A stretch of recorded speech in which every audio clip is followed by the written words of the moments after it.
பிரவீனுக்கு ஒரு பெரிய அநீதி நடந்திருக்கு. பாவம் பிரவீன். ஏன்னா ரம்யாஜு பேரில் தான் கார்டே ரெடி பண்ணியிருக்காங்க. ரம்யாஜு பேரில் தான் ஏவியும் ரெடி பண்ணியிருக்காங்க. எல்லாமே ஆல் செட். சிங்கிள் எவிக்ஷன் வச்சுருக்கும் போது கூட ரம்யாஜு தான் செலக்ட் ஆகியிருந்தாங்க. டபுள் எவிக்ஷன் ஆனப்போ தான் வந்து துஷாரே செலக்ட் ஆனார்.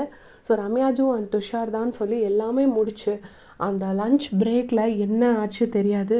ஒரு 1 hour லாங் டிஸ்கஷன், பெரிய டிஸ்கஷன் போயிருக்கு. போனதுக்கப்புறமா அதை மாற்றி பிரவீன் ராஜ் தான் அப்படின்னு சொல்லிட்டு வந்து அது முடிவாயிருக்கு. அப்புறம் பிரவீன் ராஜோட கார்டையும் ஒரு அரவுண்ட் ஒரு 8:15 கிட்ட வந்து விஜய் சேதுபதி சார் காட்டியிருக்காரு. பட் அவங்க வெளியில் வர்றதுக்கு வந்து மோர் தென் 1.5 hours ஆகிருக்கு. அங்கேயும் ஏதோ ஒரு பிரச்சனை நடந்திருக்கு. என்ன அப்படிங்கிறது நமக்கு தெரியாது.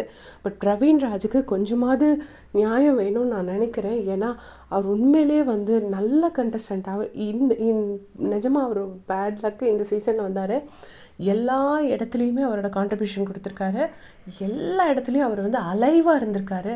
அதுக்காக அட்டென்ஷன் சீக்கிங் பிஹேவியர் கிடையாது. சும்மா சண்டை போடுறேன், நான் சீன் போடுறேன் அந்த மாதிரிலாம் இல்லை.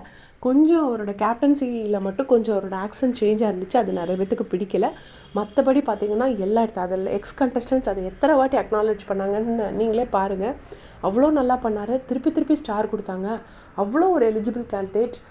சத்தியமாக பிரவீன் ராஜ் வந்து எலிமினேட் ஆனதை எனக்கு ரொம்ப வருத்தம். ஏன்னா அவர் வந்து கண்டிப்பாக இங்கே நிறைய பேர் உட்காந்து மிக்சர் சாப்பிட்டுட்ருக்காங்க. அவங்களுக்குலாம் வந்து பிரவீன் வந்து இருந்திருக்கலாம். என்னை பொறுத்தளவில் சில பேர் வந்து மிக்சர் பிடிக்காதுவாங்க. என்னை பொறுத்தளவில் என்னென்னா ரொம்ப இந்த ப்ரொவோக் பண்ணிவிட்டு அப்புறம் கார்னரிங் கேம் ஆடுவாங்க இல்லையா, அவங்க மாதிரி பிஹேவியர் தான் எனக்கு பிடிக்காது.